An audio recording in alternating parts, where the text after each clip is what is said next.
Mientras tanto, nos ocupamos de otros temas. En materia de orden público, hemos venido hablando hoy sobre el más reciente hecho de secuestro y liberación de 45 militares en el departamento de Cauca, un tema que nos lleva a hablar no solo de este hecho en particular, sino también de las cientos de azonadas que se han registrado en los últimos años, por lo menos en lo que ha transcurrido del gobierno del presidente Gustavo Petro, los ataques en general a la fuerza pública, las condiciones de instrumentalización de las comunidades en estas regiones donde hace presencia los grupos al margen de la ley. Para analizar este panorama, todo lo que implica, todo lo que conlleva estos hechos que hemos tenido que lamentablemente reportar, quiero saludar a esta hora al señor Camilo González Pozo, quien es el presidente de Indepaz. Bienvenido a Noticias Caracol en Vivo.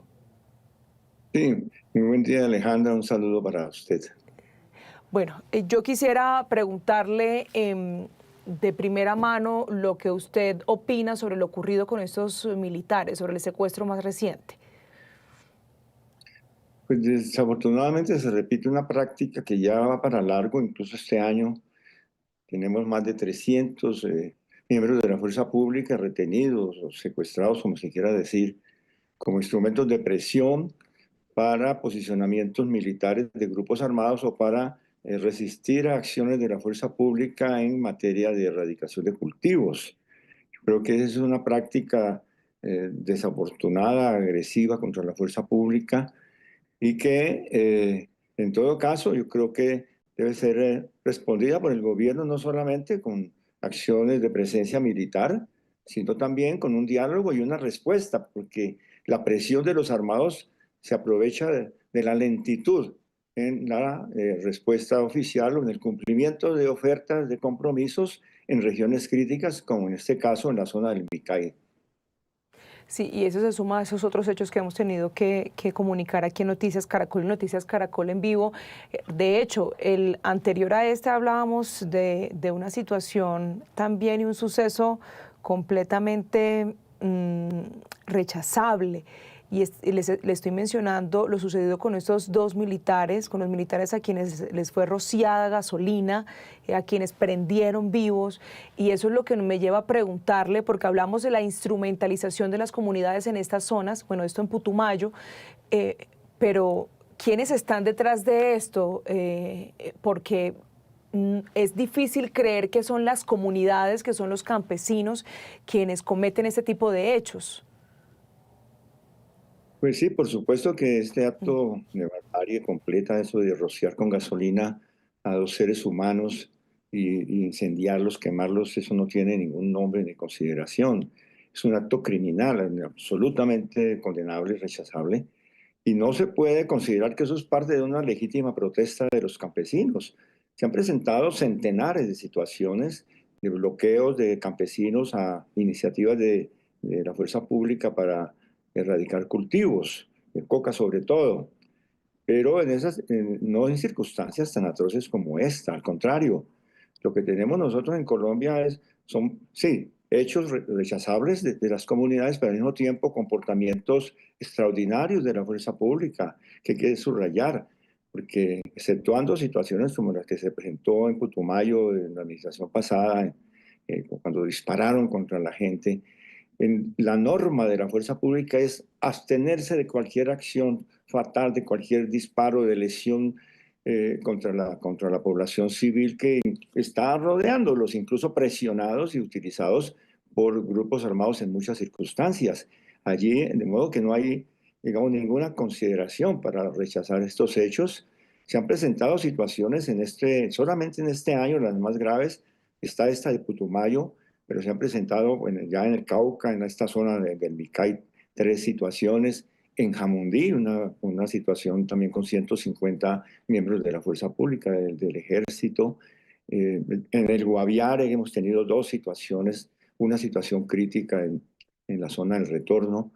Es decir, que es una práctica ya repetida, frente a la cual yo creo que tiene que haber como un cambio de medidas. Es decir, por un lado, una actividad más preventiva por parte de la fuerza pública, porque ya está anunciado, estas son situaciones anunciadas, de que hay ya una experiencia de rodear, bloquear, cercar, retener a la fuerza pública y a sabiendas de que la autoridad respeta los derechos de la gente y no dispara. Entonces tiene que haber una actividad preventiva, y esa actividad preventiva no solamente es de diálogo con la gente, no solamente es de una eficiencia en la inteligencia, en estos instrumentos militares, sino en la concurrencia de todas las entidades. Porque es que la fuerza pública tiene una mayor agilidad, entra más rápido a los territorios, pero el resto de la institucionalidad va muy lento.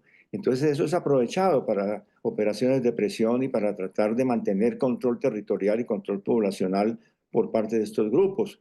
Situación compleja, no está la fórmula escrita, pero por lo menos el guión general sí, y ese guión incluye una acción múltiple institucional de presencia frente a estas zonas críticas, que no solamente es allí, está, como he dicho, situaciones en Putumayo, en el Guaviare, en el propio sur del Valle del Cauca, en el Meta se han presentado también estas situaciones recientemente, y en Antioquia, en el Bajo Cauca y en el sur de Bolívar.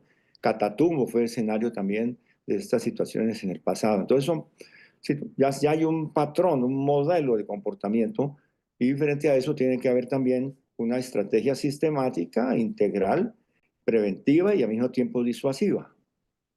Mire, a propósito de Putumayo, reportábamos más temprano un ataque con dron a un puesto fluvial de la Armada allí en Putumayo, donde 3 infantes de Marina resultaron heridos, información de la que les estaremos ampliando próximamente. Por lo pronto quisiera preguntarle en qué momento se nos salió el país o esos territorios o los grupos ilegales de las manos. Es decir, usted habla en efecto de una modalidad que hemos visto evidenciada en estos diferentes hechos, habla de las posibilidades de hacerle frente a esta situación, pero ¿cómo queda también, hablemos de la manera como queda maniatados los hombres del ejército, de las fuerzas militares, cuando vemos de por medio a civiles en medio, digamos, cumpliendo con las pretensiones de esos grupos ilegales? Además, por decir que se ha destacado incluso su respuesta a varias de las voces que hemos escuchado acá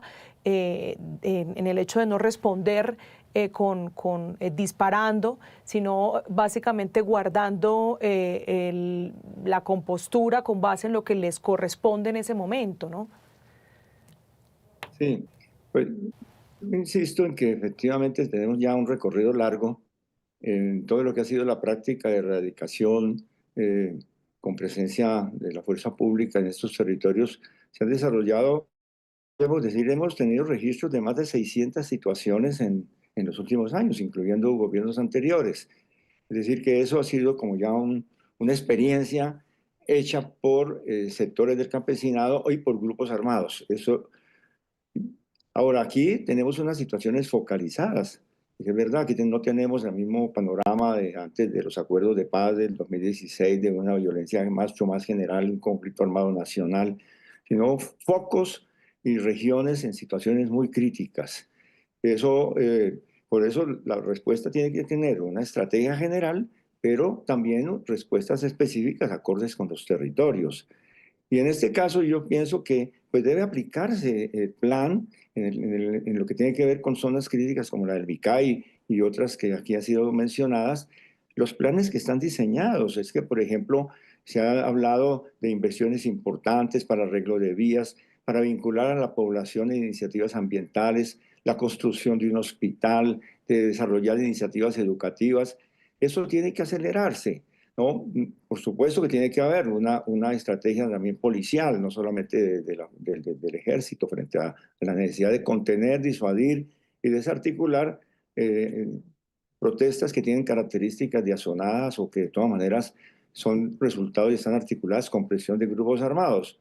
Pero es fundamental, es absolutamente necesario que tenga una velocidad mucho mayor y tenga una eficacia muchísimo mayor la presencia institucional, la alternativa económica para la gente en esas regiones, que no es necesariamente alternativa de sustitución de la coca, porque allí lo que tiene que haber es una sustitución de economía y una reubicación también de personas. En muchas de esas economías hay personal que no tiene tierra y que es imposible pensar que se les va a volver campesinos con tierra en las mismas zonas donde han sido trasplantados por iniciativas de mafias y de grupos armados. Entonces allí yo creo que tiene que tenerse esa estrategia que se habló de contención, de asfixia al narcotráfico y de alternativas reales para la población. Es una ecuación muy difícil de resolver, pero es el gran reto. Además hay que tener en cuenta que aquí hay un problema de fondo que es el problema de la reproducción del narcotráfico. Ahora que se está discutiendo de la certificación o no, pues hay que volver a la idea de que este tema no es un tema simplemente de oferta y un tema simplemente de campesinos y de cultivos. Se ha disparado la demanda de una forma impresionante en Europa, en Australia. Bueno, Australia y Nueva Zelanda se convirtieron en la meca de las exportaciones de cocaína recientemente en los mercados europeos y asiáticos. Entonces, mientras eso esté de lado y no exista una política también internacional de corresponsabilidad de los países donde no pueden contener el consumo y donde está la gran demanda y están los grandes negocios, mientras no se asfixie, no se transformen las condiciones y se supere el prohibicionismo, va a ser muy difícil superar estas situaciones. Podemos poner paliativos, endurecimiento, el presidente puede hablar de glifosato, esas cosas poco sensatas, pero eso no va a solucionar el problema. Vamos a tener una reproducción, tenemos situaciones de corto plazo que se pueden arreglar con una serie de iniciativas puntuales en relación a las transformaciones regionales. Pero la problemática general requiere una estrategia internacional, un acuerdo de corresponsabilidad asimétrica en la cual se entienda que la mayor responsabilidad está en los países de donde se tiene la gran demanda y los grandes negocios financieros en la gran multinacional de la cocaína y del narcotráfico. Tenemos varios puntos que inciden en esta situación. Uno de ellos, usted lo mencionaba, el tema de la presencia institucional, que aquí lo hemos hablado reiteradamente. Quisiera preguntarle, dentro de lo que corresponde a la presencia institucional, a las inversiones sociales, todos están claros en que eso hace una gran diferencia. Quisiera preguntarle su opinión frente a qué tan conectado está el gobierno nacional al respecto. Es decir, todo esto pensando en cómo llegamos a este punto. Los planes están escritos. Las fórmulas generales, incluso en el acuerdo del Colón hay un planteamiento de política general. Eso fue recogido, retomado y formulado en un plan nacional frente a la política de drogas y sustitución de cultivos que se llamó asfixia y oxígeno. ¿No? Asfixia y oxígeno, que era como que un nombre distinto para garrote y zanahoria. Allí se le dio una formulación actualizada a lo que fue ese planteamiento del Acuerdo de La Habana. Es decir, que políticas generales hay. El problema es la implementación, es la coordinación interinstitucional, son los recursos, es la agilidad administrativa. Es exactamente eso, es una articulación que está escrito en los folletos, en todos los manuales, pero la gran dificultad de articulación se nota. Eso lo están diciendo todos los sectores. Necesitamos acelerar esa construcción. Cosas que ya fueron escritas, se ha hablado de un plan, por ejemplo, en el caso del Micay, donde se presentó esta situación, allí en la región de Honduras, municipio del Tambo. Hay un plan diseñado, se habló de una metodología también para la construcción de ese plan, hay rediseños. Entonces, lo que se necesita es un esfuerzo gerencial de altísimo nivel con recursos suficientes que acompañen la acción disuasiva de la fuerza pública y la presencia de control por parte de sus efectivos. Yo creo que esa es la distancia que hay entre la teoría y la práctica, entre el programa y la estrategia. Ahí están los grandes retos. Por supuesto que es fácil decirlo, pero de todas maneras no podemos evitar recordar que si no hay articulación entre las instituciones y no hay una verdadera presencia del conjunto de las instituciones en el territorio, pues va a ser muy difícil superar estos controles y tener en cuenta la particularidad de cada una de las regiones. Yo creo que hay que hacer un esfuerzo muy grande y las conversaciones en algunos casos pueden servir, como en el caso de Putumayo, para separar estas organizaciones de las rentas del narcotráfico y de las mafias. Creo que no es cierto que el problema de los grupos armados sea porque los campesinos están esperando la presencia de la institucionalidad. Los grupos armados están allí porque son unos parásitos de las rentas del narcotráfico y unos aliados de las mafias. Eso es así. De modo que no se puede echar la culpa al campesinado, que es porque el campesinado está esperando la presencia del Estado. El Estado tiene que hacerse presente, pero tiene que haber una política particular de disuasión, de contención, de desestructuración de los grupos armados que están esclavizando poblaciones, que las están sometiendo a la pobreza. No es cierto que los campesinos del Micay estén en la coca porque son pobres, no. Son pobres porque se han metido en un sistema, han sido esclavizados en un sistema que se reproduce al servicio de mafias internacionales y nacionales. Y de eso se encargan los grupos armados, que son grupos rentistas parásitos de los campesinos esclavizados. Yo creo que son dos situaciones articuladas, pero que son distintas. Grupos armados que por su propia decisión política y militar están allí de parásitos, y poblaciones esclavizadas y sometidas. Y a los dos hay que darle respuestas adecuadas. González Pozo, pero entonces este es un panorama que también prácticamente se tiene muy claro, y por eso quiero preguntarle también el papel que juega el proyecto de la paz total del presidente Gustavo Petro, que tanto alimentó esa condición de hoy. Sí, en el proyecto de la paz total hay que distinguir lo que es el programa de la estrategia y de las expectativas y representaciones. En el programa está diseñado y escrito la articulación de todo, de todos los elementos, implementación del acuerdo 2016, de transformaciones territoriales, de conversaciones para la disminución de violencias y la transición a la vida civil de esas organizaciones. Lo que sucede es que ha habido muchas dificultades y allí, en estos casos que se han presentado recientemente, particularmente los de Jamundí, los de El Micay o los del Guaviare, vemos que son situaciones donde hay políticas de presencia del Estado para ofrecerle una alternativa a los campesinos frente a las economías ilegales, y actividad de grupos armados que no quieren hacer negociaciones de paz con ese gobierno, y dudo en qué términos lo harían frente a un gobierno futuro, y que recurren precisamente, se niegan a los caminos conversados para la paz, y lo que están interesados es en reproducir economías ilegales, sus rentas, sus poderes locales y el sometimiento a las poblaciones. Entonces yo creo que es una distancia que hay entre lo que es el programa de la paz total, las estrategias diseñadas y su implementación, a sabiendas de que hay unas organizaciones armadas que no están por la paz, que están es por reproducir sus poderes y sus negocios. Señor González Pozo, además de hablar de las comunidades instrumentalizadas, ese otro punto que quería tocar que suman en estas situaciones que hemos tenido que reportar, están los militares que se sienten, y lo escuchamos en uno de los relatos que pudimos tener gracias a nuestra reportera Stephanie Valencia, se sienten humillados, se sienten solos en medio de todo este panorama. Es el testimonio, el relato de uno de los militares que ha sido víctima de estos secuestros. ¿Qué decir al respecto?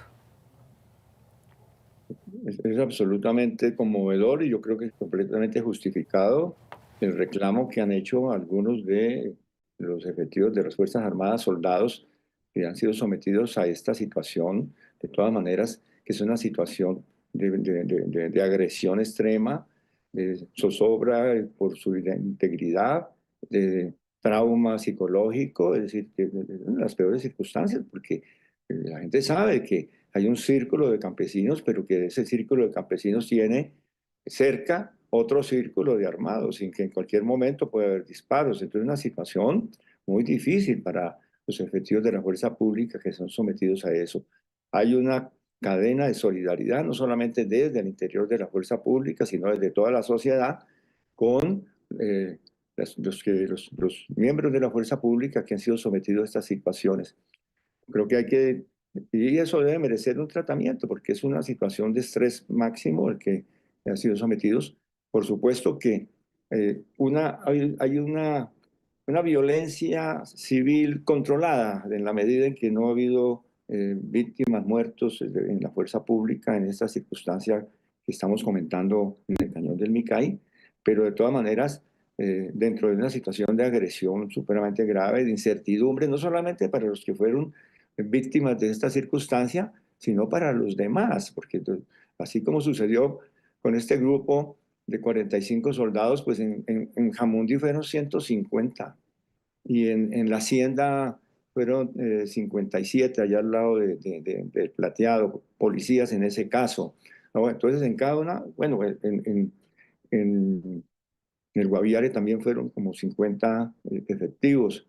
Entonces, Pero al lado de eso están otros que están cumpliendo su deber, que están allí en una disposición garantizando, buscando proteger a la población y que pues, son impactados por todas estas circunstancias que tienen, que yo creo que es admirable la moral que tienen para permanecer. Y eso debe ser no solamente reconocido, ¿no?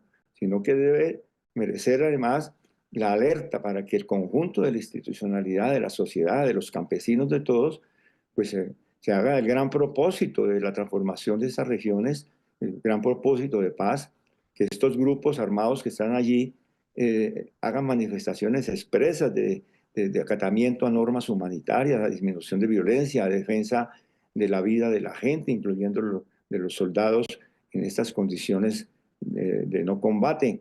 Entonces yo creo que, pues por supuesto, es un conjunto de acciones que deben merecer una movilización de pensamiento, de conciencia y movilización efectiva de la sociedad, no solamente en estas regiones, en todos los rincones de Colombia. Cada situación de estas, de agresión, de violencia, de guerra, de atentados como los de Cali, por ejemplo, y Jamundí, que se han presentado con impactos y repercusiones terribles, pues está mereciendo y debe merecer aún más el rechazo y la movilización ciudadana por la no violencia, por la paz, por el respeto a la vida y por la efectiva aplicación de todos los dispositivos para las transformaciones sociales y políticas necesarias a la paz, a que el derecho de la paz sea garantizado.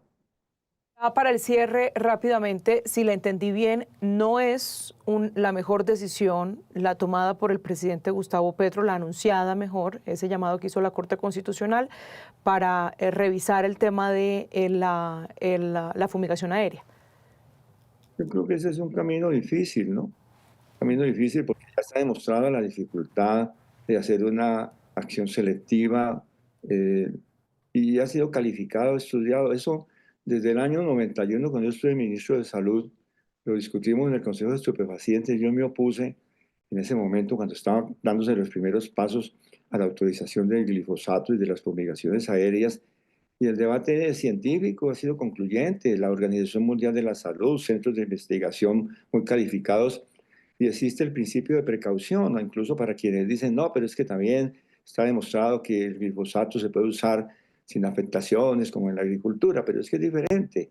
Utilizar glifosato en fumigación aérea en operaciones de guerra, es decir, hacer del glifosato un arma química, yo creo que eso se convierte en algo completamente contraproducente. Yo creo que es negativo para este gobierno, deslegitima su propio discurso, debilita su proyección humanista.